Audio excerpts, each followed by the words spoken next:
It's okay. Hey everyone, welcome to the channel, Sunday Snap Count. Joined today with Giants Alliance. He's been on the channel before, I've been on his a few times, and we're just going to talk about some of the news that the Giants have actually given us this week. It's nice to see the guys in camp and hopefully get some football soon. Actually get to see some guys in some pads. Yeah, I'm excited, man. Thanks for having me on your show. Yeah, it's a lot happened the last couple of days with like the offensive line. Solder opted out, and Nick Gates was given that extension. So, what do you think? Like, do you think that means that Gates is definitely going to start this year, or do you think it's still up in the air? It clearly shows he must have showed up to camp in shape and did whatever the heck he must have asked. I would love to see if he would have been able to play center. But now with Nate Solder out, it definitely looks like he's going to be seeing some tackle. But it's actually kind of nice that even that Nate Solder, our most experienced, highest paid offensive lineman's gone. It doesn't really seem like a lot of Giants are like willing to jump ship or like all of a sudden we see a season ending differently. Yeah. I think Real quick, Gates. what's up, Mark? If I had to guess at this point, I think Gates is actually going to end up starting at right tackle. I would love for him to start at center, even though he's never played there before. I just don't think it's very likely. But I could just see him starting at right tackle. I think Cam Fleming and him are going to kind of compete for that job. But do you have like a preference between those two? Like, who would you rather see as the right tackle this year? I would like for it to be Nick Gates because he's a younger guy and he's not really supposed to be like a depth guy or what if we're going to sign him for this extension. But it is nice that he's going to be able to play multiple positions. In the beginning, right after the draft, I wanted Shane Lemieux to be the starting center. Now, especially with the shortened off season, I'm kind of backing off of that, and I would like to see Nick Gates. But with Nate Solder opting out like this, you could definitely see him starting right tackle day one, or at least to start the season. And it's also nice now that the whole Andrew Thomas playing left or right, I mean, that's kind of done with now. He's definitely going to be playing left tackle starting this year and hopefully years forward. Yeah, I think I'm excited. One good thing I think about the Solder opt out is that I think it means that Andrew Thomas will definitely be the left tackle this year. I think if Solder actually ended up playing, they would have probably had Thomas start on the right side. But I think it's actually better for our offensive line if Thomas is the left tackle because I think he's the best offensive tackle on the team. And I think the offensive line is going to be a lot better than last year, not just because of Andrew Thomas, but I think like Mark Colombo is going to coach them up a lot better than they were coached up with Hal Hunter. And I think Will Hernandez is going to be better. I think Zeitler was good last year, but he's going to be even better with like better players around him. So yeah, I'm excited for the offensive line. I think, the first 5 picks, 3 of them were offensive linemen. So I think Gettleman is just like at all costs, he's going to try to fix this O-line. That's the first thing he said when he came here was he was going to fix the offensive line, Yeah. Shout out a couple guys are also in the chat. Thanks for stopping by Lewis Sports Network and Nick the Wick. Also, real quick, I'm going to go over the contest again. Pick 3 teams a week. Can't pick the same team twice. Follow me on Twitter. You get added to the contest for free. And whoever wins gets this 1990 Super Bowl championship ring from the New York Giants. David is in it. We got a couple other YouTubers in it. OGR's doing it. The Hub, Christy Entertainer. So if you want to beat those guys and show us how smart you are, make sure you add up to the contest, and someone's going to end up with the ring. That ring is cool. Is it like heavy? It actually does have a nice amount of weight to it. That's awesome. Yeah, I would love to wear that ring around. Hey, man. Well, hopefully you win, and then it's on your way. Yeah, that's a really cool contest. I think the prize idea is really good because in like the fantasy football leagues that I've been in, we've had like a trophy before, but I think the ring, I really want that ring now. So that was a really good idea. Yeah, I was thinking about getting a Super Bowl trophy, but I was like, that's not what the plan for. They don't ever say like how many Super Bowl rings does a guy. No, they don't say how many they say how many rings. That's what we're asking for. That's what we're looking for. Yeah, Nick the Wick wants in. Just follow me on Twitter. The link's in the description, and then boom, that's it. It's free. You're entered. Yeah, that's a good idea. Send me a message that what you want to be in, and then when guys want to make their picks for the week, you're just going to send them to me, and I'm going to keep them on this little number spreadsheet. I only got like 80 subscribers, so it's not going to be a whole ton of people. It's going to be really easy to keep track of. And it's nice to have another contestant. This ring's on its way if you can win. Yeah, I just hope we have a season, you know. Yes, absolutely. I Hopefully. think we will, but Now it's a that little I'm bit up seeing in the air. sports That's why every I'm night. watching baseball so closely. If baseball can do it, I think football will be able to do it. Yeah, absolutely. Just so much money to be made. I hope they don't have to just go. Where is the link? I think it's in the description of the video. It should be. It's okay. Hey, everyone. Welcome to the now channel. I just opened it on YouTube.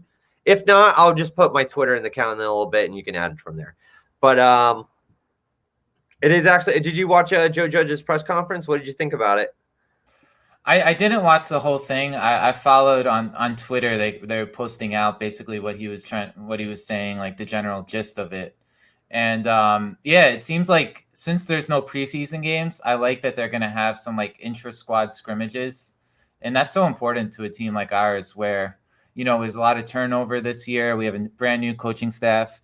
Daniel Jones is the first season where he has like all the reps as the starter in training camp. So I think those scrimmages are going to be so important for some of like the position battles, like the second cornerback spot, the center position, the second middle linebacker spot. I think is going to be up in the air too, because David Mayo was a really good run defender last year, but Ryan Connolly, I think, played really well when he was healthy. So there's a lot of position battles that need to kind of play themselves out, and I think without any preseason games, it might be tough.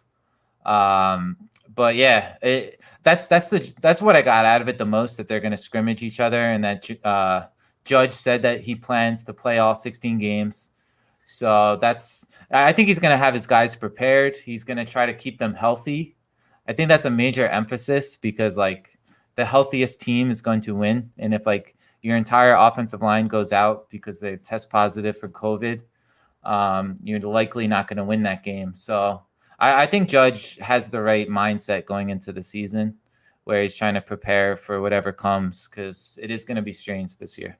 He had the perfect press conference because he talked for 30 minutes and said absolutely nothing. So it wasn't any like sound bites that they can use or be able to use against him later on. Another thing that was pretty nice was, I mean, he said the right answer was what he expected, but they were like, hey, basically you can use this year as like a cop-out year because of all the things you had to go over, and you're a first-year coach. And he was like, no, not only am I not just looking at it, everyone else who is on this staff also doesn't want to just take it for that. Some of these guys are experienced and do have a reputation, and that's why they're on professional rosters, and they don't want to just have a gap year, basically. And so I thought that was the right answer. And a lot of things, if there was something that they wanted to really press him on it, he does a really good job of like basically like, okay, this is the answer. We're moving on from this. Next question. Where I don't feel like the press conference doesn't ever get away from him, or the interviews don't ever really get away from him. They start going down something he doesn't really want to answer. He does like a good job of abruptly answering it. Clear answer. Next question. Yeah, I agree. And it seems like at times Shermer would get a little flustered, and especially Ben McAdoo. I thought McAdoo was really bad with the press, and the film. Gotta watch the film. Himself. Yeah, he was not good at those press conferences. I think Judge is good, where he's kind of respectful. He is respectful with the press, but at the same time, he doesn't say anything he doesn't want to say. So, like you said, he doesn't put his foot in his mouth during these press conferences, which is important. And I think he learned that from Belichick, where it's like you don't have to say something just because they ask you a certain question. But yeah, he does a good job. I think everything he said so far has been pretty spot on and like perfect. But we have to see on the field how he actually coaches, because he's been getting a lot of praise, and deservedly so. But he hasn't coached any games yet, so that's gonna be the real indicator of if he's a good coach or not. Yeah, absolutely. Well, he can't be any worse than what we've had the last couple of years, especially just with the use of the timeouts and just the use of our ball players. I feel like there is more talent on this team than we get credit for. PFF put us at 27, which you can't really blame them. I mean, we don't ever win any games in a year. But when you're drafting at the top of the draft every year, I mean, eventually you're going to accumulate some talent. I know it hasn't really worked out for Cleveland. I mean, every year they're up there, but they don't ever seem to win any games. But I don't really see like us in that situation. And I always talk about like a pop year. And I really think we're going to surprise some teams. And I think the main thing at the end of the year, if I want to have a successful season, it's not really the playoffs or a certain amount of wins. But when we play Dallas the second time, late in the season, does the game mean anything? Does it mean anything to the players? Does it mean anything to us? Am I basically in week 12 or 13? I don't want to be going, well, okay, if we lose the next 3, we can get this pass rusher and we get this wide receiver. I don't want to be talking about the draft in November. And hopefully, I think this year they're going to have some games and we can take some teams by surprise. Yeah, I think we're going to be a lot better than most people think as well, because I think the offense will be really explosive. Saquon, I think, is going to have his best season behind the best ever offensive line he's ever played with. I think Daniel Jones will be better than he was last year, and I thought he was pretty good as a rookie. Obviously, it's not fair to talk about his rookie season without mentioning all the fumbles that he lost and the turnovers. But if he can get that in check a little bit, and I think it is correctable, I think the offense should be really good. And I think the defense will be better than it was last year. I still don't think our defense is going to be in the top half of the league, but it was just so bad last year. I think we ranked 30th in the NFL in defense. So I could see us maybe being in the top 20 if all things like fall into place. And yeah, I think we'll be better than a lot of people think. I think I'm pretty optimistic about him too. I hope the Leonard Williams trade really blossoms this year. Like Dave Gettleman, he is a great drafter. We all give him credit for that. It's not like we've really gotten any studs out of the 3rd round so far, like BJ Hill or Lorenzo Carter. They're like solid players. But if we can get Leonard Williams to be like a vocal point in this defense and a centerpiece, then hopefully that trade doesn't look all that bad. Soldiers off the books. Then hopefully, because a lot of people just want us to take this money out and sign Clowney. I see a couple people talking about that. I don't think it really makes much sense for us right now because we're not a win now team. Also, he does have injury concerns a lot. I feel like if I was him, I would have loved to go to Seattle again now, especially if it kind of looks around the league, he's going to get a 1-year prove-it deal. That would be the perfect fit for him. He knows the defense. Obviously, they're going to be contenders, and any defensive line or linebacking core could use him. Yeah, that is a good question Lewis asked. I like Clowney a lot. I think he's such an impact player, and even though he didn't have so many sacks last year, and he does have a lot of injury issues, I just think he's exactly the kind of player our defense needs. And I do understand the other side of it, where we're not going to really be contenders this year anyway, and we should see what we have with Carter and Zimenez and Fackrell. We just brought Golden back. And the cap savings would actually roll over into next year if we don't use whatever, money we save from Soldier opting out. So at the same time, I would still get him. If he wanted to come here on like a 1-year contract with like 18 million a year or something like that, and we can figure out how to create that space, I would bring him in because I just think he's such an impactful player. I do agree with Mark. He said we're going to regret winning that game against the Redskins. And I think we talked about this before. I was rooting so hard against the Giants in that game because I thought that was our chance of getting Chase Young, who I think is going to be, I think he could be just as good as Bosa was, or maybe even better because he's more athletic. So it would have been nice to have Chase Young. But at the same time, without Andrew Thomas on this roster, we would be in a lot of trouble on the offensive line. So I think maybe it worked out for the best in some ways in regards to Daniel Jones, because he looked really. Do you remember during the draft how happy he looked when we drafted Daniel Jones? He was on that like interview with a bunch of other guys. Oh, so, yeah, we wouldn't be excited. But my thing with Chase Young, and I understand that he's going to be a ball player and he's going to be good and he could be all. But what would we have done week 1 Pittsburgh? First drive of the league. And let's say Nate Solder, not only did he not opt out, let's say he played the best ball he's ever played for us. The first week, first snap, TJ Watt would have ran right by him. He would have blown up Daniel Jones, and we'd all be sitting there going, how the heck did we not take a tackle? The defense isn't going to be fixed with just Chase Young.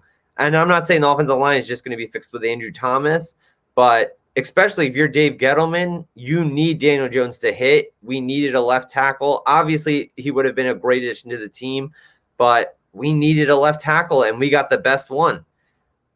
Yeah, I think he was the best left tackle. A lot of people like Jedrick Wills out of all those guys because he was really good at Alabama, but he was a right tackle. and you don't know how he's going to transition. I think he's actually going to play left tackle for the Browns because they have Conklin. But yeah, I think Andrew Thomas is going to be really good. I just think that Chase Young is going to be such an impact player. Like you saw the kind of impact that Bosa had on the 49ers, and having that elite pass rusher just changes things so much for your defense. And I think he's going to be really good. I don't know if he's going to be as good as Bosa was last year, but it would have been nice. I agree with Mark. We should have lost that game on purpose. I know it's hard to do. You guys are nuts, man. You don't build a winning organization by purposely losing games. We needed a tackle. Even with Chase Young, I don't see us like going to the playoffs or being a over the top serious contender. We got to switch the whole defense around. No, we needed a tackle and we got him. And even at the 2 pick, I would have. I mean, at the time, I probably would have been screaming Chase Young, but I would have been happy with Chase Young, even at the 2 or Andrew Thomas at the 2 spot. We need Daniel Jones to look good. I don't need the defensive line to look good. If we don't get it right and we destroy this man in his first couple of years, then what was this all for? So if you had the 2nd pick this year, you still would have taken Andrew Thomas over Chase Young? It's what we needed. He's a centerpiece. Especially if I'm Dave Gettleman, because I need Danny Dimes to look good. It's the only way I'm going to keep my job. And Saquon Barkley is not going to be any better with Chase Young. Daniel Jones isn't going to be any better with Chase Young. I mean, maybe occasional sack, a turnover. I understand that. I mean, he does make an impact on the game, but I need Daniel Jones to be upright. I saw what it did to the end of Eli Manning's career. And a lot of these young quarterbacks, when they don't work out early, that's it. You're done. Move on. Jameis Winston, number 1 overall pick, he's now a backup. Mariota, 2nd overall pick, he's now a backup. If you don't hit on your first team or hit in your first couple of years, it's over for you.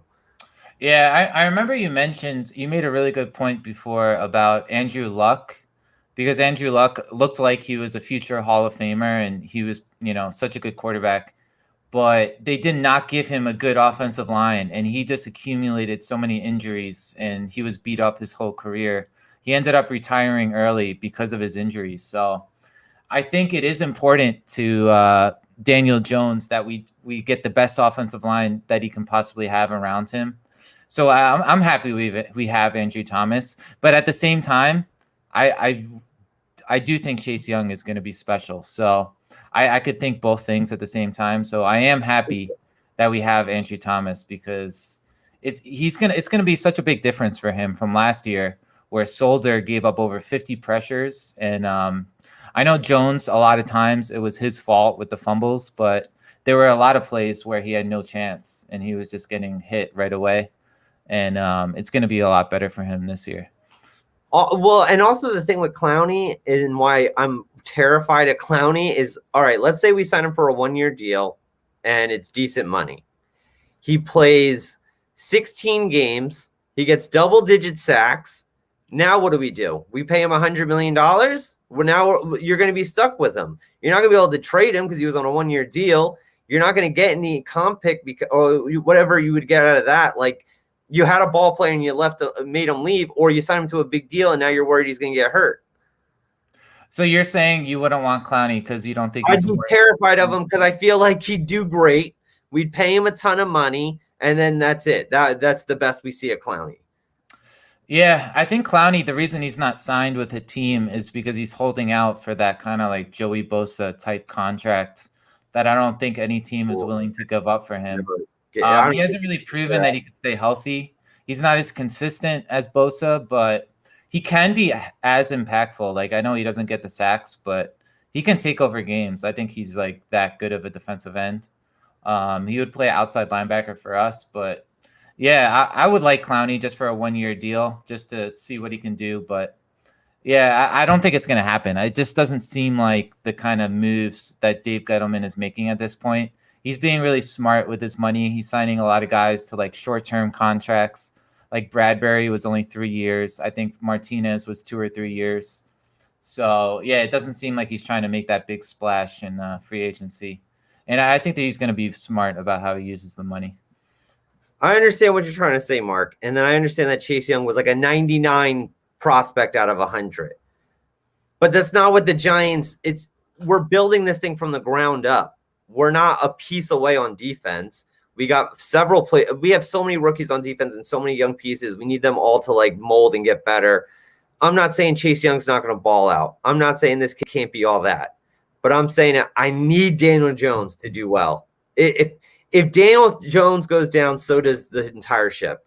We're going to get another general manager. We're going to get a whole new quarterback. We're going to get a whole new coach in a couple of years.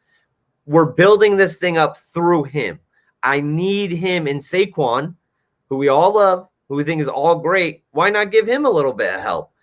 He's the best run blocker in the draft, and that's what we need. We need these guys to work.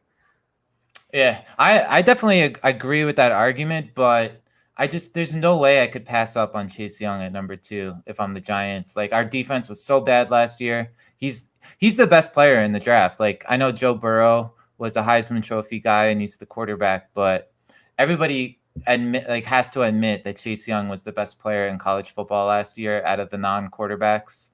And I think he was too good to pass up on at number 2. Because even Washington, I think, might have considered taking Tua if Chase Young wasn't there. I just think Young is that good of a player. I'm with it. I understand, but I'm very happy to have Andrew Thomas, and I'm sure a lot of other Giants fans are as well. The one guy on the offensive line who actually scares me the most is Will Hernandez, because he was another fairly high pick. He fell back a little bit last year. A lot of people blame that on Solder. And I do think a lot of that was a big part of it, but that's a player on it that makes me a little worried because we need him to stay healthy and we need him to, well, not just stay healthy, but we need him to be better than he was his rookie year. He's someone we have a lot invested in. Yeah, that's a really good point. I don't think Hernandez is such like a sure thing like some people make him out to be. And he did struggle a lot last year in like pass protection and even in the run game sometimes. I think the best run blocking offensive lineman we had last year was Nick Gates. When those 3 starts, he was like really good, which is why he put enough on tape to get that contract extension. But Hernandez did have a couple of really good games. I remember the game against Washington. Washington has a really good defensive line already without Chase Young, and he played well in that game. So I think with better coaching and then having Solder next to him might have hurt his play a little bit too, because Solder was just really bad last year.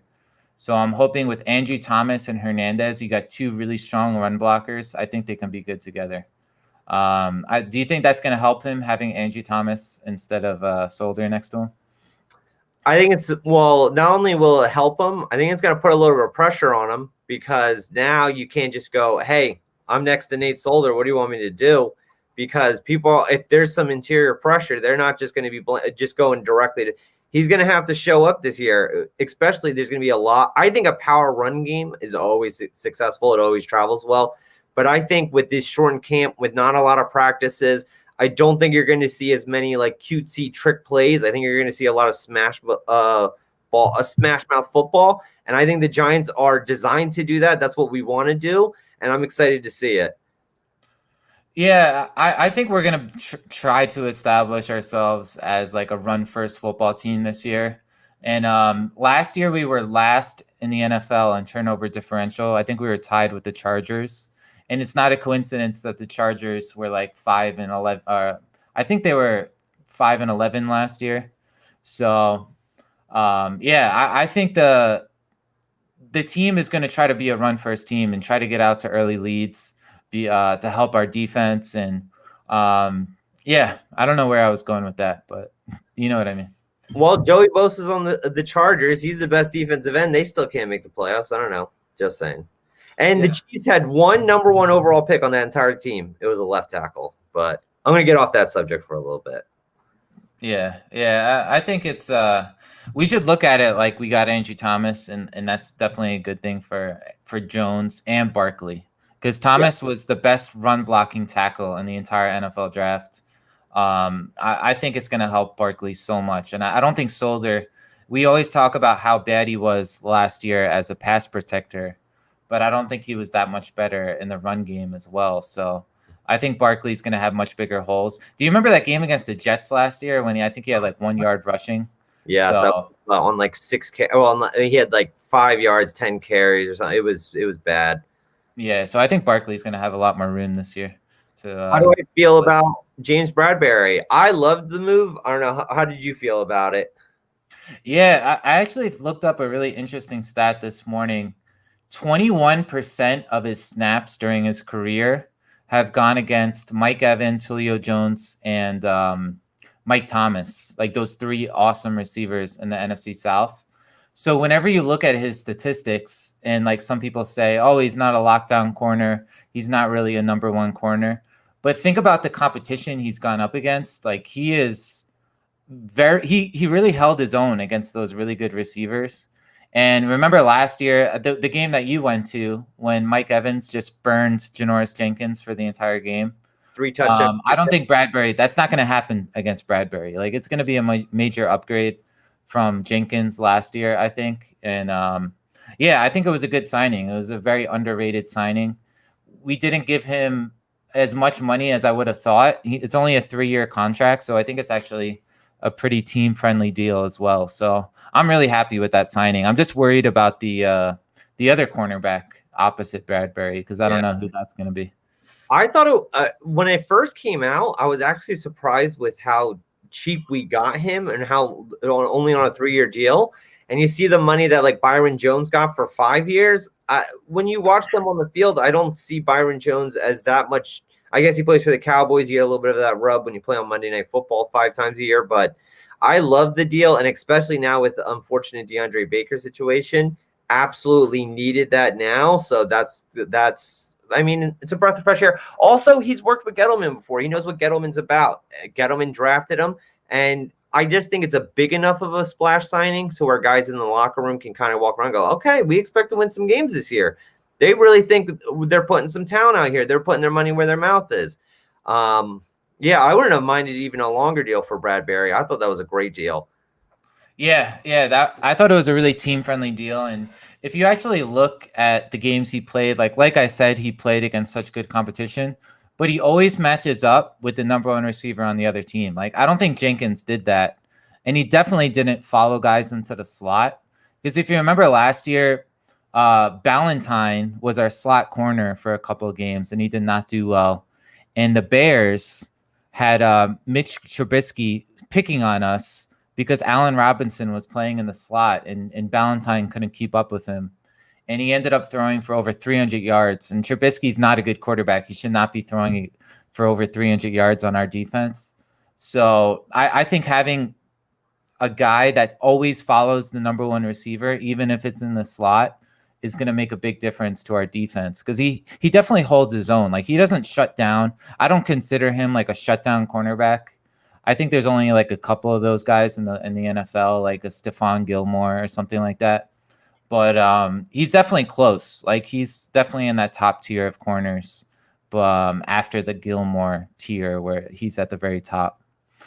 And even like Jalen Ramsey, who's obviously a top tier corner, you saw him get jabbed out a little bit in some games. There's very few guys where they go, okay, we cannot throw it on that side of the field. I'm not saying Bradbury is that, but also remember they had Josh Norman. They didn't want to pay him because they had Bradbury. And you see how that worked out great for them. I mean, I really think that this guy could be here for a while. I am almost even a little worried by the 3-year deal that he could find greener pastures if we don't turn this thing around soon. But in the meantime, I'm happy and excited to have him here.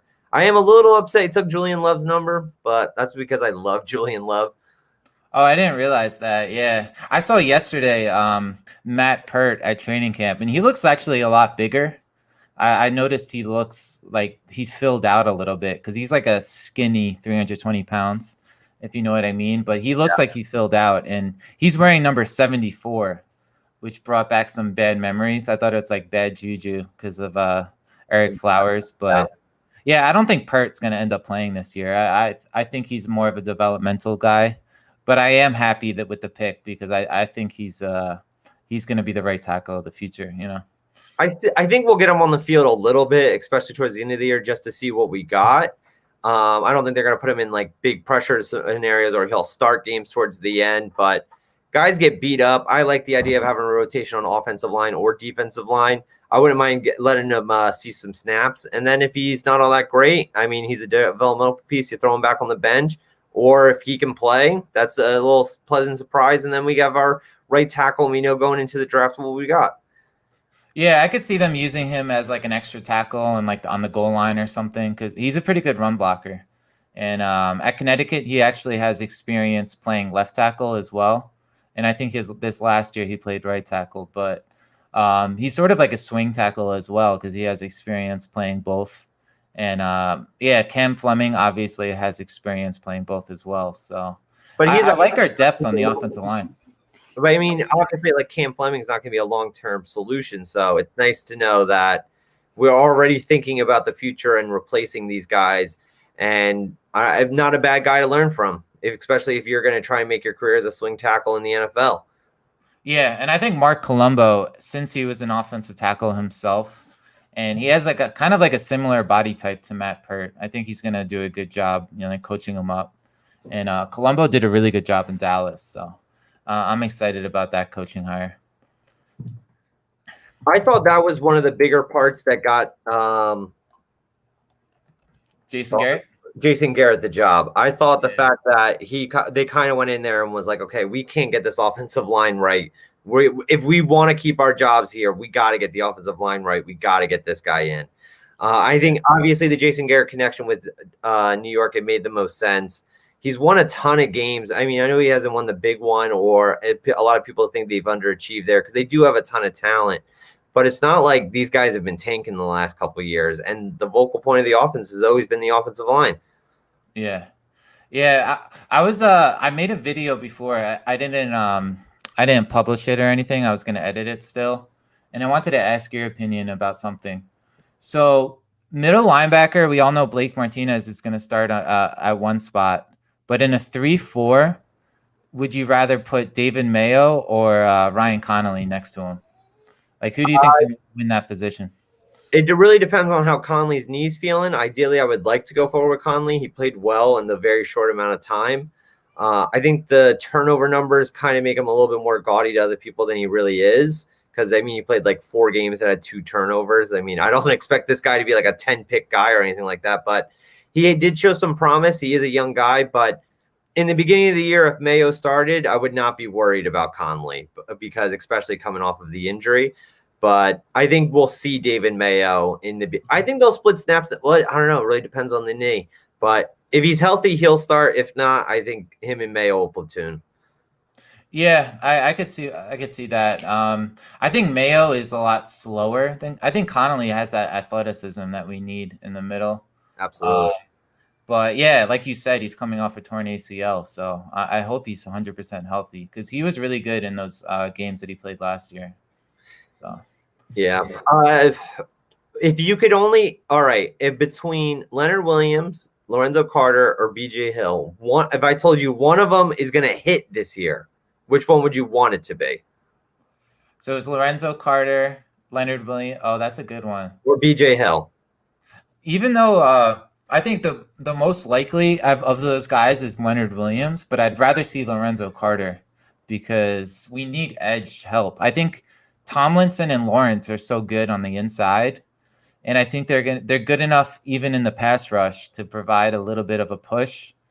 But we don't have that guy on the edge that you can really rely on. I know Golden had 10 sacks last year, but a lot of those were coverage sacks. A lot of those were, hustle sacks and stuff like that. I think we need a dominant edge guy that can like force quarterbacks to step up in the pocket that teams are a little bit worried about. And Carter has the potential to be that way because he's so athletic and he showed flashes. Like last year, remember he had the strip sack of Tom Brady in the New England game.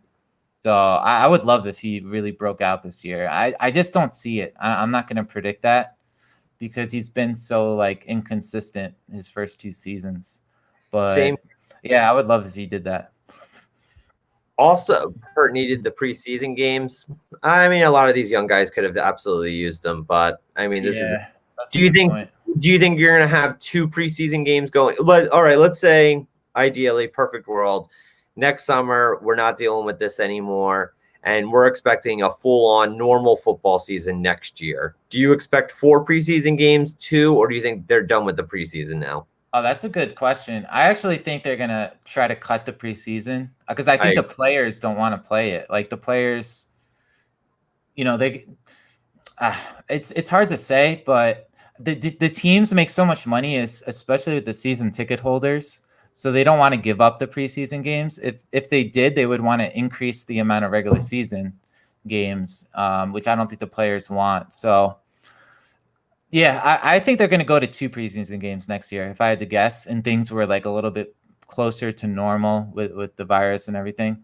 But yeah, it's really hard to say because the teams make so much money because I think those tickets cost the same as any other ticket, right? So yeah, it's insane. Yeah, they charge way too much for the preseason.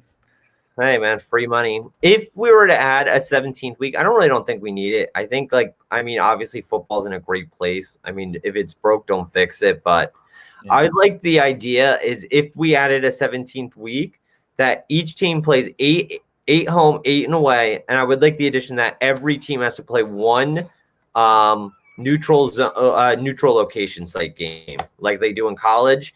And you go to like a town or a city or a place that doesn't have a football team. I thought that would be pretty cool. But I think 16 is good right where it is. I think a neutral site game is a little hokey in professional sports. But if we were going to go to the 17th game, I would definitely rather that than other teams getting more home and away than other teams. Yeah, as much as I love the fact of like adding more football games, I just think 16 games is so perfect. Like it's so symmetrical, and you play your division rivals twice a year, and then you play the other conference, one other division. And yeah, I don't like the idea of adding a 17th game, but I think your idea is actually really good. And then maybe the neutral site, if they were going to add another game, the neutral site can be like in Europe or something. And then Mexico, Canada, or even places like Oklahoma, like you could, because everyone's going to have one. You're going to have a lot of areas you could do it. Yeah, that's a good point. And then, like in Canada, I think that the NFL kind of tapped itself out in the United States. Like I don't think it could get any bigger. So yeah, expanding like worldwide, I think is the next thing they're really focused on. And the NFL is actually pretty popular in Europe, like more so than I think a lot of fans realize. Like if you ever watch like the Entertainer's live streams, he has a lot of people from like England, like in his chat and stuff like that. So there's a lot of fans from all over the place, and I think that would be a good idea to expand in other countries. Hey, maybe that's where the XFL should go next. What's that? Maybe that's where the XFL should go next. Yeah, but is the XFL even in existence anymore? I think they like bankruptcy from like one organization, and then like Vince McMahon with a different organization like bought all the rights back. They are thinking about trying to come back, but not next year, or to see if it would be fiscally responsible or whatever. I went to an XFL game. I thought it was awesome. I liked watching extra football. I thought it was pretty cool. That's why I was excited when we signed Drayvon Askew Henry. The game I went to, he got an interception, so I was like, yeah, let's add him to the team. But it was pretty upsetting to see what happened. But I mean, it was just like the worst possible timing to start a new league. Obviously, they had to like cut their league short in the middle of the season. But yeah, I'm excited about Drayvon Askew Henry, that cornerback from the New York Guardians, because he was pretty good. Did he play cornerback full time, or was he kind of like a safety cornerback hybrid? He played more safety than anything, but. Hey, he's gonna have to play wherever they tell him now, especially now it's the NFL. There, you want a job or not? Especially now, I'm not saying it's gonna make guys work harder because they thought the XFL was like a fallback thing or whatever, but competition breeds the best, and there's gonna be a lot of competition in this, and especially for that second cornerback role, everyone's gonna want that one. I think it's going to be Sam Beal's job to lose, but he's got to stay on the field at least. And it's not like when he was on the field, he was spectacular. Yeah, I think Askew Henry is really a dark horse for that second cornerback spot. And I wouldn't be totally shocked if he won it. I think he's not the favorite. Like you said, Sam Beal is a natural fit on the outside, and I think he might be the favorite at this point. But yeah, Askew Henry was really good in the XFL, and I think they gave him a 2-year contract. So he's going to be on the team. I don't know if it's going to be in a starting role, but he definitely has some ability. I thought he was good on the tape that I saw. So Only 9 guys that got picked up from the XFL got 2-year deals, and he was one of them. And like 3 of them were quarterbacks. Yeah, and he has experience playing in MetLife Stadium, and he played well there. So I know the Played XFL. really well there. Yeah, and a lot of those XFL players, you know, they had some pretty good players in that league. So a lot of those guys played so they can win an NFL contract, and he was definitely one of the best in the entire league. So I wouldn't be shocked if he ended up starting, or maybe they try him out for a couple of games, starting at cornerback. Pressure on Hamilton and Valentine. There is someone here who can take your job. Like, competition breeds, and I just feel like I think that's going to help Julian Love. I love Julian Love. I always talk about how much I hype him up. He was the youngest Giant on the team last year. When we finally threw him out there, he played well. But we even showed him, you're going to have to step up if you're going to want to play safety, or you're going to have to play some inside. He was a corner in college, so he does have that skill set. So we're going to see where he ends up on the field. Yeah, it's so interesting how Julian Love didn't play at all until Jabril Peppers got hurt, because you would have thought, you know, our secondary was so bad. You had like Antonio Hamilton starting. Yeah, so it's interesting, but I would love to be able to see like the actual scrimmages to see how hard they're playing. Like, are they really hitting each other? And then it'll give you a good indication of like who's winning those position battles. But I really doubt they're actually going to televise the training camp scrimmages that are like between the offense and defense of the Giants. But I would love to watch that. Obviously, they're not going to show it, but it just would be cool to be able to see it. Just to tell you how different the NFL used to be, my dad was telling me a story about, like, it was like the early 80s or late 70s, I don't remember. And the Giants scrimmaged against the Eagles in Princeton University Stadium. And he said if you wanted to go, you could just sit in the stands and watch. Oh, wow. Yeah, now you could just, now you would need like a VIP pass. You'd pay for this thing. It would be a whole hootin' and nanny, but like, it was just, hey man, you want to see these guys do it? Go right ahead. That's so funny. I don't know if I told you this story before, but my grandpa, when he was a kid, he went to Giants training camp, and the ball was thrown over the fence, and he took the ball and he tried to like keep it, and he actually hid in the bathroom because he didn't think they would look for him in there, and then one of the guys from the team, I don't think it was a player, but somebody working for the team actually went into the bathroom and took the ball away from my grandpa. So I feel like now, like they wouldn't care if somebody took a football, but they would definitely not take a football from a small child in a bathroom. Hiding in the bathroom. He's like hiding in the bathroom like that. Yeah. Ever in their life. So I think the Giants owe me a football. They should send one over. Yeah. So that was a funny story. My dad's told me that story so many times, but Valix, all right, a Cowboys fan in here. I think they're going to be in a little bit of a rude awakening this year. I think they could end up third in the division. I think they're going to have definitely a learning curve with Mike McCarthy. I think Mike McCarthy is going to get there, and he's going to be like, okay, this is the throw we're going to ask for you. And he's going to be like, I don't do that. Like, I can't make that throw. I'm not Aaron Rodgers. I'm not just going to bail you out by rolling out and just finding a guy.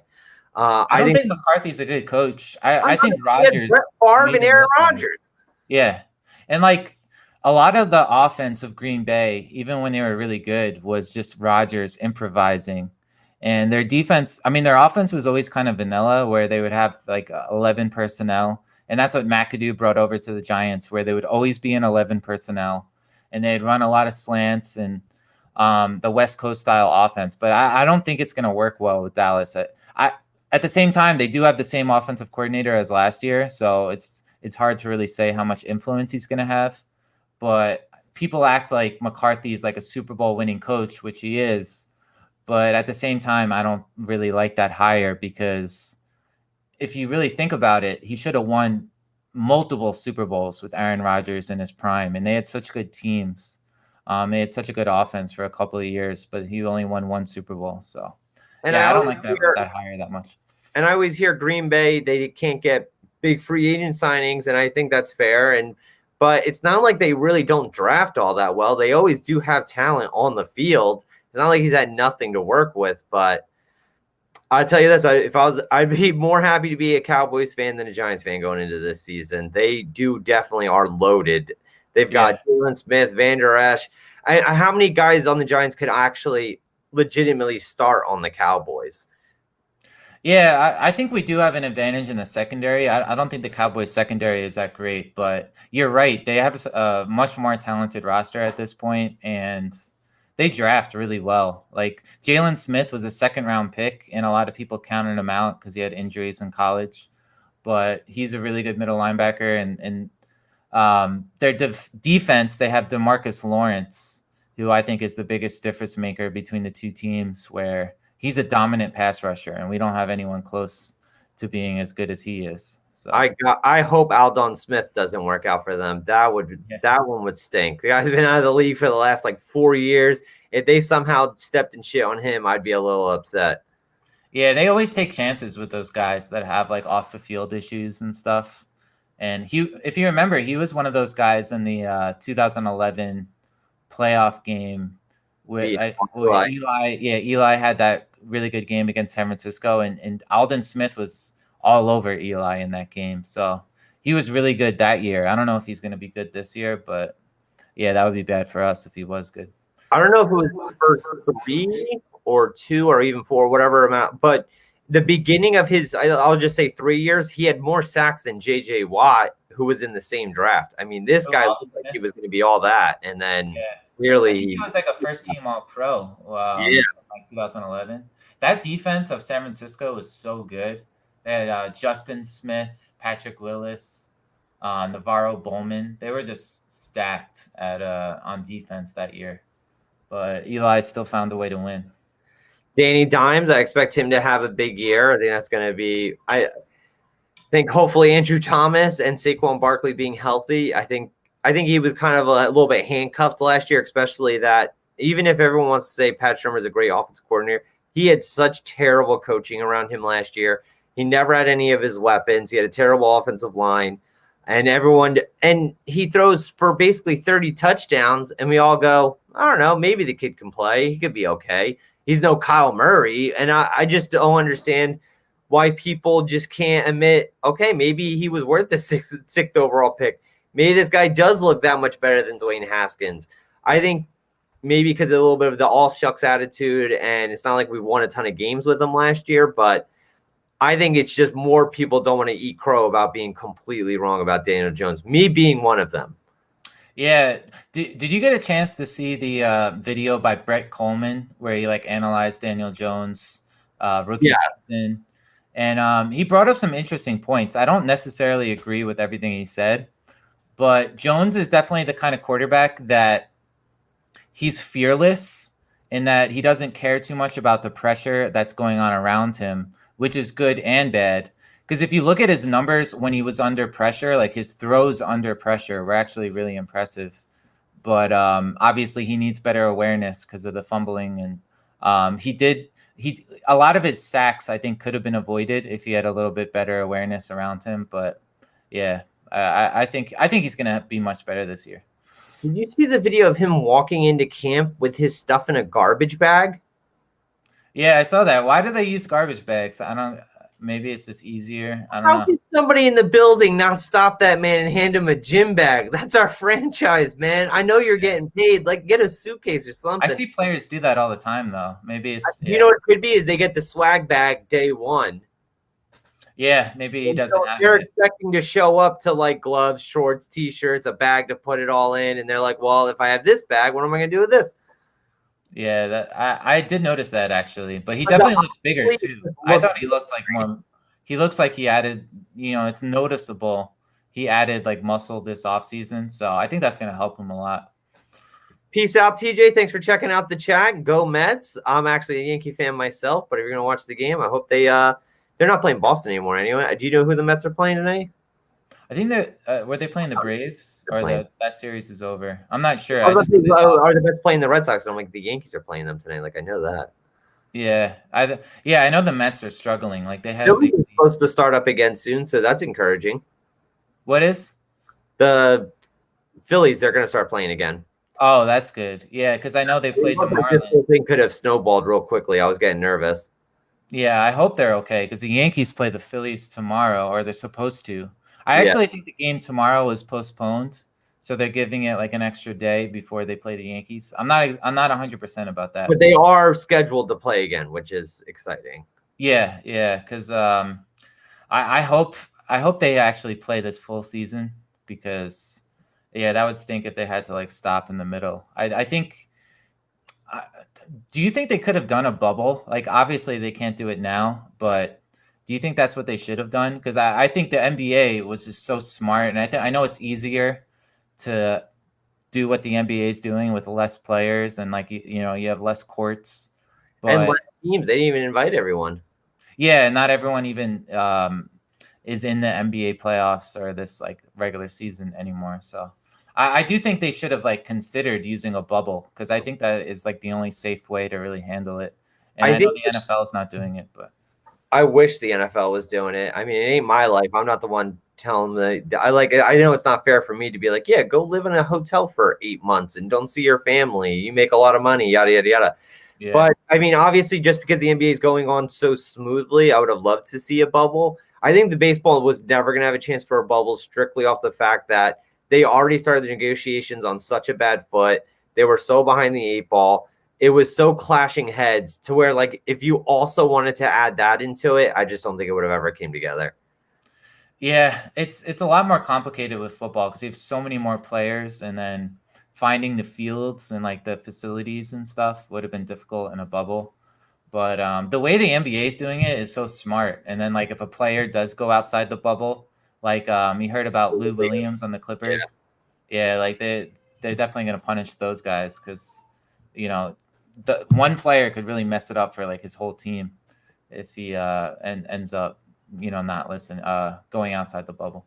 Also, another thing the NBA did great is like a lot of these guys, yeah, they're complaining because they're stuck there or whatever, but like they look like they're having fun. They're like fishing and they're walking around the park, or like they're playing pickup basketball. They're like drinking beers around the pool. Like it doesn't look like they're miserable, whether they want to convince me they are or not.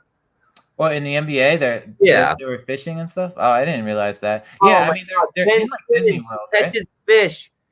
A fucking whole lake is behind him, and he goes to throw it, and he missed. I was like, oh my God, that guy can't shoot anything. That's so funny. Yeah.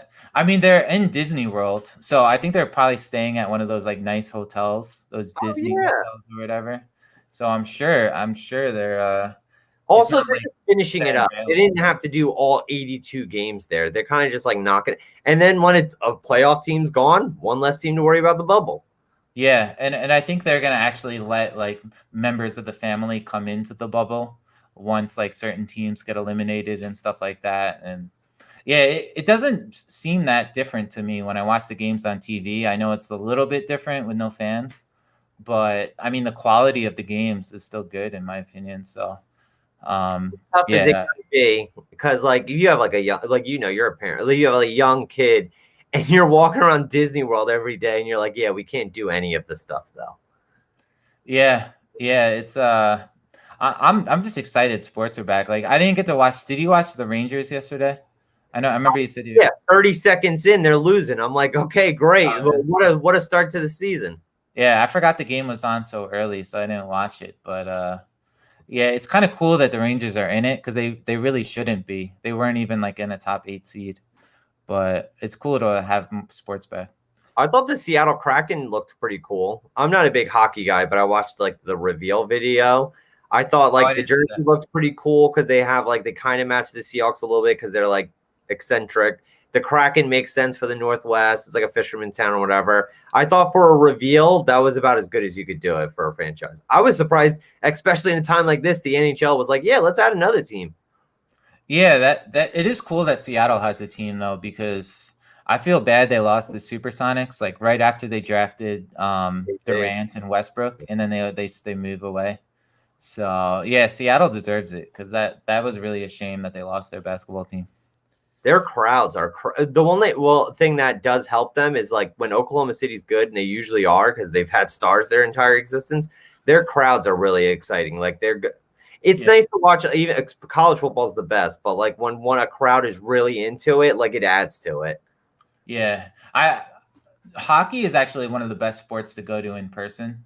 And I live actually right near where the Florida Panthers play. It's only like 20 minutes away.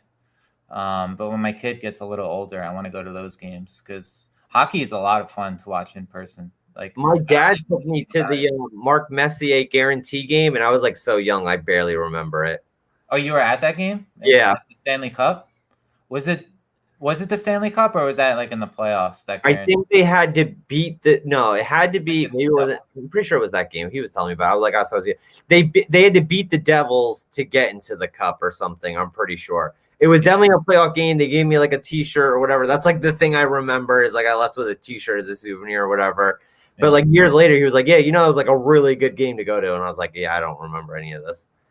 Yeah, the Rangers fans are really loyal too, because even when they're bad, they sell out like every single game. And yeah, I think they have some pretty good young players on the team. So it would be cool if they ended up like going deep in the playoffs, I don't even know though what they. this is supposed to be, but this is the guy who took me to the game. If Oh maybe if I followed more about hockey, that would mean something to me. yeah, my dad actually saw Messier in the city a couple of times because he used to work in the city, and he said he was always such a nice guy. Like he would talk to him like on the street and stuff like that. I mean, But even if you look at the Knicks, I mean, they haven't been even relevant forever. You can't ever get tickets. yeah, yeah, it's amazing how the team has been so bad for so long, but the tickets are still so expensive. You know what I mean? Like who? We I, also have to think how many people live in Manhattan. There's only 20,000 seats. yeah, and it's a lot of foreigners, like a lot of people visiting from out of town. They're Yeah. like, oh, let's go to a Knicks game because like Kobe's in town, or not Kobe anymore, but like, they want to see the other team. So The Nets used to do a really cool promotion before they were good, and when they were in Jersey and they couldn't draw and nobody cared about them, you would call it was called like the Stars package, and you'd buy 5 games. You'd buy them against the Lakers, against Cleveland when LeBron was there, or Miami when, and basically you didn't pay to see the Nets, you just paid to see the opposing teams, but it was like a great way to see all the best players. yeah, that's actually a good idea. I'm sure that they sold those more than any other package that they had Oh because yeah, like for sure. Yeah, because you play the Lakers, they're sold out, and there's a million Kobe jerseys in there.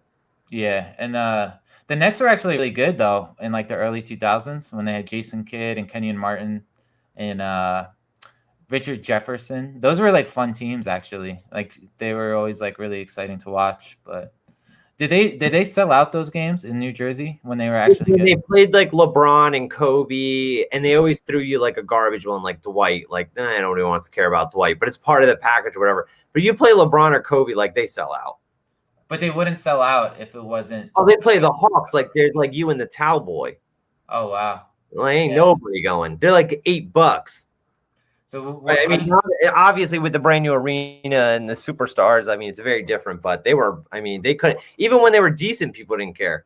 but you're still a Knicks are you a Knicks fan or a Nets fan? I'm a Knicks fan, even though my dad tried to make me a Nets fan to like save me from the misery. But yeah, I'm a Knicks fan. Should have listened to him.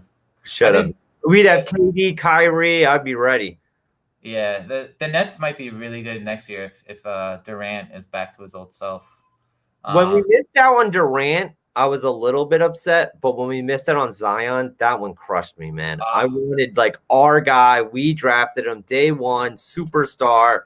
And that one, I was like, oh my god, just being a Knicks fan. we I missed think out on John Morant too. I think Morant might be a superstar as well. And did you see Zion doesn't even look like he's in great shape, which is surprising because like I saw videos of him working out and he looked like he was so jacked. And then I saw him in the game and it's like he only played 6 minutes in the first half and he looked like he was out of shape and stuff like that. So I don't know what's going on. He's talented, but I don't know. It seems like he has the Barkley thing going. Oh, you're frozen now. I don't know if you can still hear me.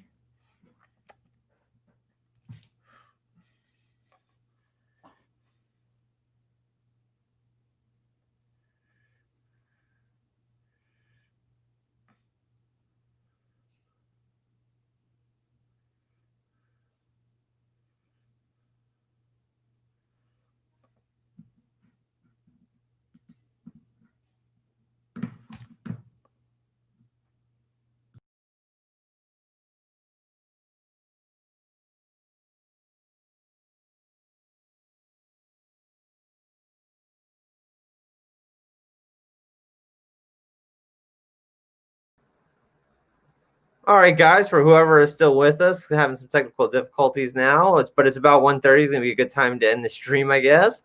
Thanks for all the guys checking out the video. Once again, if you want to be part of the contest, follow me on Twitter. Link is in the description. And then just send me with your picks. And sorry about that ending, but thanks again for checking out the video today. See you later.